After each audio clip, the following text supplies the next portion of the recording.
Friends, welcome to DK Management HR and Labor Laws Advisor YouTube channel. We have been discussing various very complicated but very important topics under the labor laws.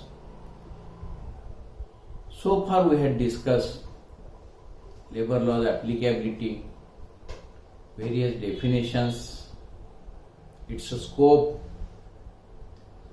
In recent videos we had also discussed model appointment letter. Once we issue the model appointment letter, then following chapters comes into picture. Then next chapter is types of leaves, because types of leaves is very sensitive chapter for both the parties. We'll discuss in detail what are the types of leaves, under which act they are applicable, and how the entitlement is. So today we will discuss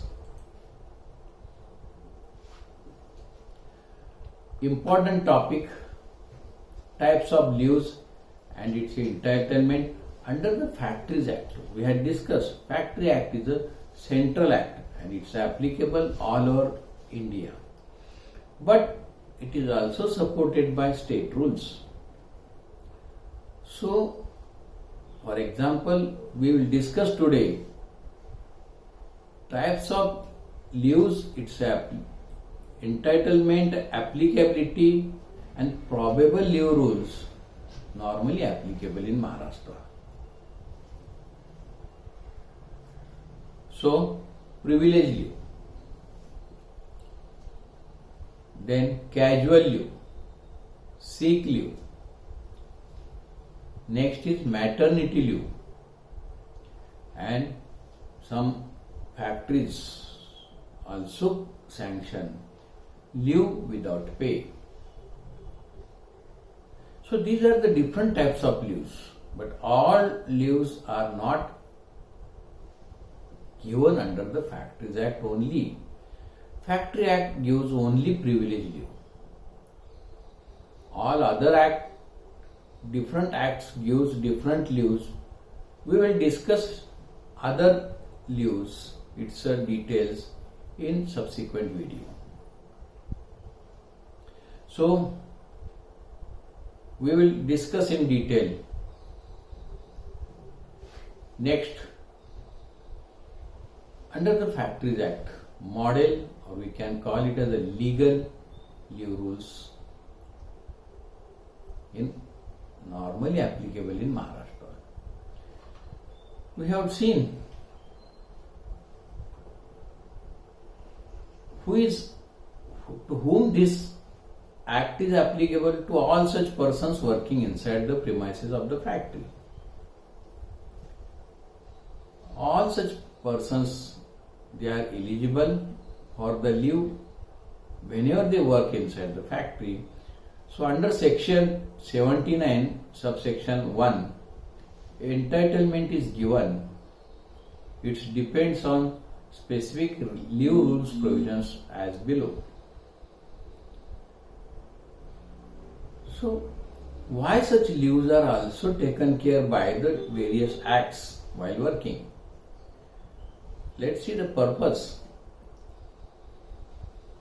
Purpose of the leave rules is to provide leisure time for recreation, rest, social security and family obligations, to facilitate authorized absence from work to worker in order to attend personal matters, illness, social commitments, etc.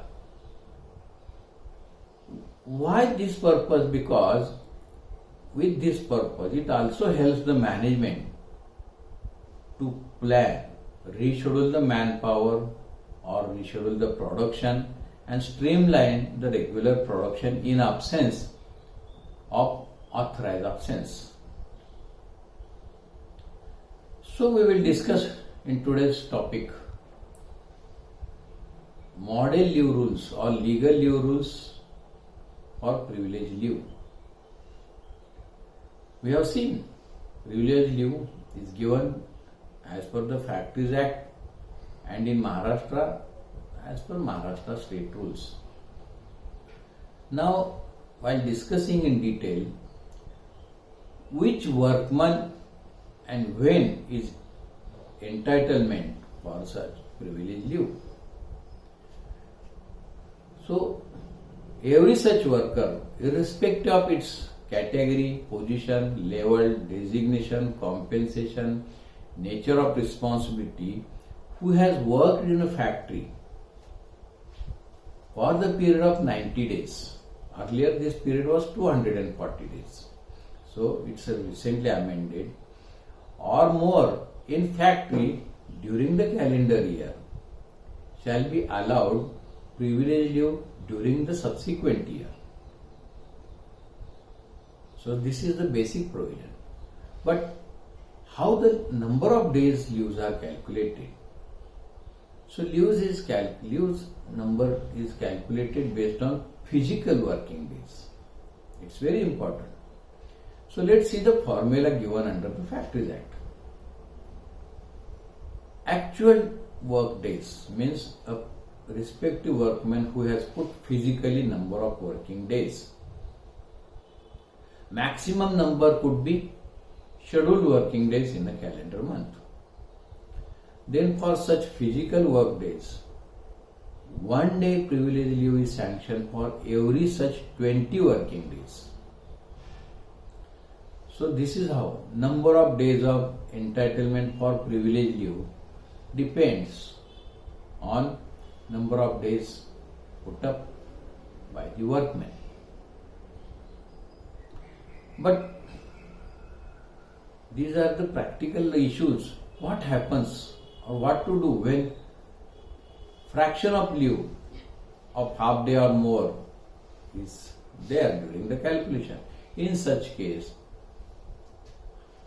half day or more leave is termed to be 1 full day, or less than half day is termed to be omitted. Let's understand important explanation. How to count these 90 working days, physical work days for entitlement. So there are sometimes some absence beyond the control of the workman. So it also includes for counting 90 days and making eligible to the respective workman any days of authorized layoff by way of agreement or law or by contract. In case of female worker, maternity leave with pay or without pay sanctioned by the management. Limit is changing from time to time. Then privilege leave enjoyed by the respective workman is also taken into account while counting the 90 days. This is how, if respective workman completes 90 days, then he is eligible, but number of eligible pay privilege leave is calculated based on physical working days only. So if worker has joined during the calendar year, what happens? These are all practical issues. If somebody has joined in between the calendar year, means for example if somebody joins 1st of July, means half year only available, in such case 90 days or 2/3 of the available working days need to be considered with same background which explained above. In case of unfortunate situation or worker gets separated due to on any account like discharge, dismissal, resignation, superannuation or death, then in such case workers' legal heirs, nominees are eligible to claim encashment of the privilege leave whatever is pending at the credit of the respective workman at the same time, which is supposed to be eligible based on the current calendar year. So all those days need to be in cash to the respective workman's legal heir or nomination. Here again, encashment is always creating confusion on which component encashment is to be given. So under the Factories Act it is clarified, we have discussed earlier also. Normal rate of wages, that is ordinary rate of wages, means monthly gross wages. So how to apply and enjoy such authorized leave? So whenever some worker planning to enjoy the privilege leave has to apply in prescribed leave card or format at least 15 days before proceeding on leave. It is also important, unless and until workman gets written sanction for the applied leave, till then one cannot proceed on leave. Because what happens, it is not compulsory in each and every case that management has to sanction workers' applied leave, because leave is always sanctioned based on the work exigencies. If work exigency is there, leave can be refused also. But such refusal also must be communicated to the worker on time. We have seen the intention of the privilege leave, purpose.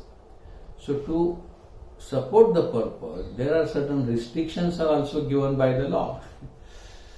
A worker can avail minimum 5 days privilege leave at one time or more, and that too worker can avail privilege leave not more than 3 occasions in a year. Intention of this restriction is to help the worker to get sizable number of leave days and support to family. This provision is very important. Whenever worker applies for the privilege leave, this leave days must be exclusive of weekly off days or holidays occurring during or either at the end of the period of leave. Because we have seen number of days of leave is also calculated based on physical working days. So it is expected by law the worker has to put his leave days against only working days while enjoying. So many times what happens, worker has no any requirement of the leave, and in such case leave is pending to his credit or her credit. In such case it can be carried forward in normal course up to 30 days in next year. But if leave is refused by the sanctioning authority, then in such case there is no limit to carry forward. But in practice what happens? Those who are well established organizations or old organizations, they had increased all such limits of number of days of leave carried forward, number also with respect to all eligible workmen. So even worker can also take a privilege leave which was available to his credit to cover his personal illness also. This is the normal, but it is also given a guideline. Sometimes what happens, leave is consumed or somebody is not eligible for the leave, but some emergency is there. Then what to do for such absence? In such case, management can also sanction privilege leave without pay or with pay for matters like self-marriage, higher education or chronic illness.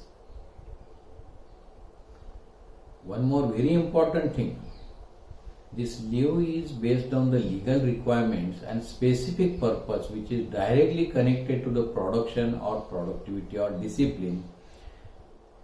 Leave shall not be sanctioned based on any oral information or communication, SMS, WhatsApp, email. Such communications are not valid under this act. So,